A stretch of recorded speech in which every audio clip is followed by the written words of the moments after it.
It's election day here in Ontario. For the first time in more than 4 decades, voters brave winter weather as they head to the polls. Good evening and thank you for joining us. Voters across Ontario and here in Thunder Bay have just 3 more hours to cast their ballots. Those voters will determine who becomes the MPP in their riding and ultimately who forms the next government. The polls opened at 9 o'clock this morning for this rare winter election. There are dozens of voting locations across the city and region. The Thunder Bay Atikokan riding currently has about 60,000 registered voters, while Thunder Bay Superior North has around 54,000.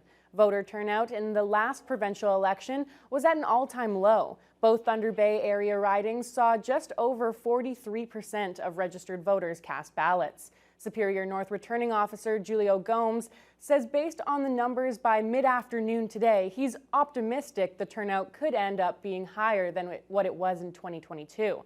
Polling stations are open until 9 o'clock. Well, the party leaders are now gathering at their respective campaign party events this evening, anxiously awaiting tonight's results. It's Ontario's first winter election since 1981. It was called about 16 months early by Doug Ford. CTV's Siobhan Morris tells us how the leaders spent the day. Doug Ford walks with his wife on a rare winter election day to their polling station, returning to his former elementary school to vote for himself decades later. The progressive conservative leader triggered this campaign, arguing it was necessary in the face of tariffs. To have a strong mandate to outlive and outlast Donald Trump. I'm going to protect the people of Ontario. I'm going to protect your families, your jobs, your communities, and businesses. Having voted early, Marit Stiles was in a Toronto riding she wants to snatch from the Liberals. We know what we need to do today, right? Yeah. We need to get everybody out to vote for the NDP, for a government and a premier that's on your side. The NDP leader has spent much of the campaign's final days on defense, trying to keep seats from slipping away. A quieter day for the Liberal leader, helping her 89-year-old mother vote. Bonnie Crombie's reminding Ontarians to vote for better health care today. She's made that the central theme of her campaign. Mike Schreiner whipping up support in his own Guelph riding, where he marked his ex. The Greens are trying to hold on to their 2 seats in the legislature and maybe more, arguing the former PC government has ignored rural Ontario. That was CTV's Siobhan Morris reporting. Once the polls close tonight at 9 o'clock, flip over to Global Thunder Bay for Decision Ontario, our TBT News election night coverage. We'll cut into the provincial global news coverage for a few minutes every half hour or so to update you on the races here in northwestern Ontario. Our TBT election coverage will be on Global Thunder Bay only, not CKPR, starting when the polls close at 9 o'clock. Police with NAPS and OPP, as well as the Ontario Fire Marshal and the Coroner's Office, are investigating after a fatal fire in Sandy Lake First Nation. The home was completely engulfed in flames when first responders arrived on Tuesday afternoon. 2 people managed to escape the blaze, but the remains of a 3rd person were discovered yesterday. Work is underway to identify the victim. A Thunder Bay police sergeant has had an assault charge against him dismissed. Michael Dimony was charged by the OPP with numerous offenses in 2023, and this was the first of 3 criminal trials for the suspended officer. Dimony pleaded not guilty at the start of the 3-day trial held this week at the city courthouse. The assault charge dates back to an incident that took place in August of 2014 outside what was then the Target store at Inner City Shopping Centre. A woman was injured while being arrested by Dimony in the parking lot. The judge dismissed the charge today, saying the Crown failed to provide beyond a reasonable doubt that the woman's arrest was unlawful or that Dimony used excessive force. Dimony will next stand on trial in April for a second assault charge related to an incident in 2016. Finally, his 3rd trial for breach of trust and obstruction of justice charges will be held in May. The Chiefs of Ontario, Anishinaabe Nation, and Canada have signed an $8.5 billion agreement to reform Ontario's First Nations Child and Family Services Program. This comes after a similar federal agreement was rejected by the Assembly of First Nations last year. This deal affirms First Nations' right to make decisions for their children and provides flexible funding, including support for remote communities. The agreement covers capital projects, prevention services to keep kids with their families, and services for young people who age out of the program. It also includes $258 million for housing to prevent child apprehension and support reunification. Federal Indigenous Services Minister Patty Hajdu says the Ontario agreement is very similar to the federal agreement that was struck down last year. It's just a scaled-down version. For example, there was a dispute resolution body that was proposed if there was a dispute between Canada and First Nations around how a particular amount of money should flow or a particular program, should be designed, or any kind of challenge that might arise. There was a dispute mechanism nationally that got scoped down to a provincial size. So there were a number of different areas where the national concept had to be kind of rejigged to fit an Ontario-specific solution. In a release yesterday, Ontario Regional Chief Abram Benedict and Anishinaabe Nation Grand Chief Alvin Fiddler say they're proud of the leadership shown by their organizations. The Thunder Bay Chamber of Commerce held its annual general meeting yesterday evening at the Prince Arthur Hotel. Along with the standard agenda, the Chamber's new board chair was sworn in. Rob Mozon takes over from Bianca Garofalo as the head of the Chamber's Board of Directors. The gathering was also a member appreciation event with donor acknowledgements. Many of the Chamber's past chairs were in attendance to honor the newest addition. As the regional managing partner for MNP's Northern Ontario office, Mozon brings a wealth of experience and says he couldn't be more excited to take on this new role. Very humbling. It's a great honor actually to be elected as the chair. The board is a very strong and engaged group of people who are very committed and interested in furthering the chamber in the local community. So to be able to lead the chamber board in this year is very important to me, especially this coming year. It's interesting for us because we're at the renewal of our strategic plan in our regular cycle. So that's a great opportunity to really set some priorities for the board going forward as well.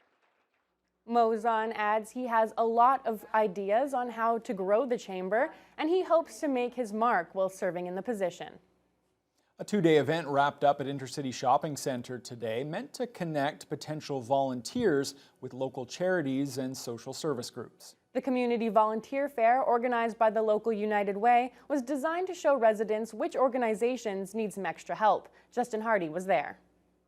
27 local volunteer organizations came together at Intercity Shopping Centre to meet with members of the public to encourage them to consider volunteering at one of the many organizations found in Thunder Bay. The event is also supporting the launch of Volunteer United, a new way for people to learn more about local volunteer opportunities. United Way of Thunder Bay CEO Albert Brule says the service makes it easier than ever for people to get into volunteering. It's a group of individuals who want to be involved in community, but maybe don't know a particular cause that they want to be attached to or don't know how to get involved. Maybe they're not sure about their time availability. They work odd hours or need some flexibility. So when you join Volunteer United, you're basically saying, I'm here. If there's an opportunity that I can do that is of interest to me and I'm available, I will come out and volunteer. The event features a number of different United Way community partners and other organizations like Thunder Bay Victim Services and Team Rubicon. One group the United Way really wanted to highlight is the DEC Foundation. DEC is a volunteer-run organization with the goal of supporting and improving the lives of those impacted by addiction. DEC volunteer Sean Wilson says that giving his time to the group has been a crucial part of his recovery, and he encourages everyone to support local organizations. We're out here doing this for free, and it's kind of one of the things that help us raise so much money. It's also important because, if we don't get together to create change, nothing will change. If nothing changes, nothing changes. The Community Volunteer Fair continued all day Thursday. Those who couldn't make it out to the event can find out more about all of the participating organizations at uatbay.ca. Justin Hardy, TBT News. The future of sustainable infrastructure and energy efficiency was the focus at Confederation College today for its latest Energy Summit. The one-day event brought facility operators, planners, and local leaders together for panels and collaborative sessions. Attendees discussed the key challenges in sustainability, net zero goals, climate adaptation, and green building standards. Applied Research Manager Robin Gillespie says this year's summit focused more on dynamic panels and presentations to give more organizations the opportunity to share their knowledge. Some of the highlights today are just being able to network and build community with people within the facility operation spaces. It's sometimes you get working into silos, and being able to expand on partnerships, have conversations, and build relationships is one of the bigger goals of today. A lot of my work is usually focused with residents, but they're not the only people that live here. So it's really awesome to start conversations with those industries here, those commercial businesses here, and the institutions that exist here as kind of pillars of our community. I'm really advocating for what we're calling a just climate transition. So that's bringing everyone into this energy future. A heartwarming display of support for Cat Lake First Nation. Mikianaku's Children's Fund recently received a substantial donation of hockey equipment from WestJet. The gear was then shipped to the remote community to make the sport more accessible there. Last week, more than 600 kilograms of hockey equipment arrived in Cat Lake. The shipment included everything from sticks and pads to skates and other gear. North Star Air facilitated the delivery at no cost, and the love of hockey is now spreading throughout the community. Here's Mikianaku's Executive Director Stephanie Paxton on the significant impact these donations have on remote communities and how they open doors for youth. It's a really special experience to be able to bring this equipment to these kids in the remote northern communities. Most of these kids have never had any hockey gear in their lives before, let alone brand new equipment. When families can even afford to purchase hockey equipment, they often can't even get access to purchase it. So being able to provide opportunities like this for the kids is, it really enables them to learn more about the sport, and it really provides them with new opportunities to participate in activities that they might not otherwise be able to participate in. And even more good news, the donation arrived just in time for an upcoming hockey tournament. Sewer and water crews and city road staff are reporting some good news regarding 2 areas of Thunder Bay that have experienced flooding over the past few days.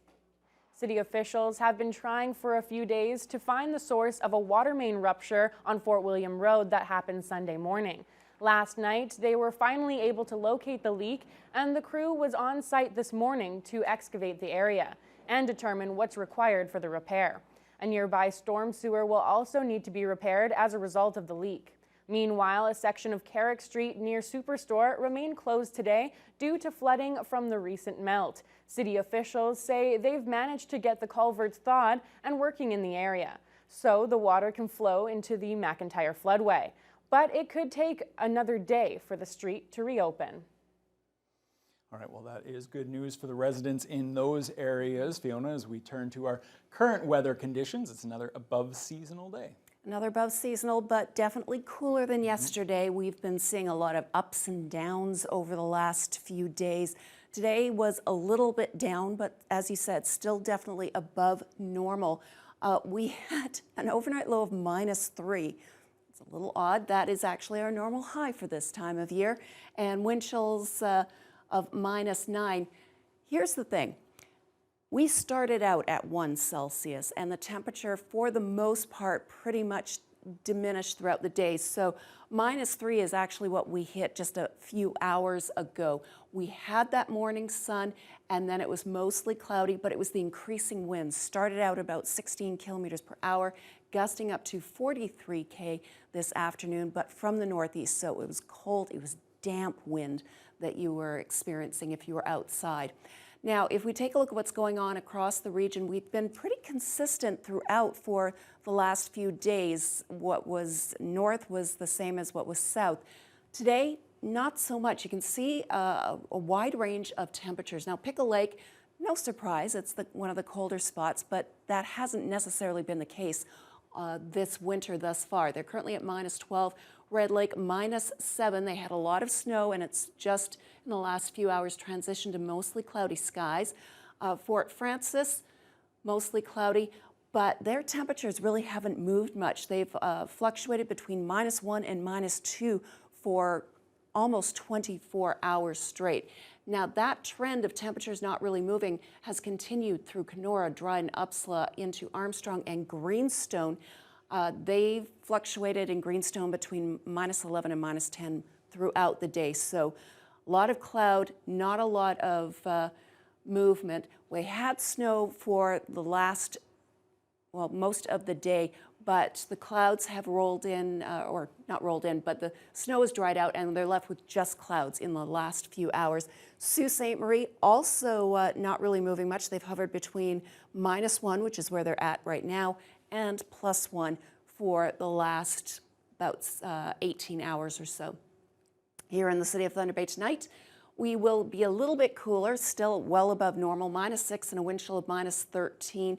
We're looking at about 5 centimeters of snow to begin after midnight. We're also going to start out with winds quite light, but when the snow moves in, it comes with gustier winds, 40 winds for a large part of the overnight into the early morning hours. But that's just the beginning of it. We have a snowfall warning affecting some areas around Lake Superior and to the east. And to the north, extreme cold weather. We could be looking at 10 to 15 centimeters of snow heading through Lake Superior, and that is a system that has just been developing over the last 24 hours. Okay, thanks a lot, Fiona. Glad to see that at least this is after voting closes. I was a little worried this morning when I saw that there was that warning or that watch warning, whatever it was, in effect, but glad to see that voters won't have to deal with that. No, it'll be after the polls close. Okay, thanks a lot. All right, well, Donald Trump's tariffs on Canadian goods are set to take effect on Tuesday, assuming he doesn't change his mind again. A couple of Canadian officials were in Washington trying to make Canada's case. We'll have more on that after the break. In my view, any test that was put on this country, on Canada, in terms of showing progress and meeting standards for the border, I believe those have been met.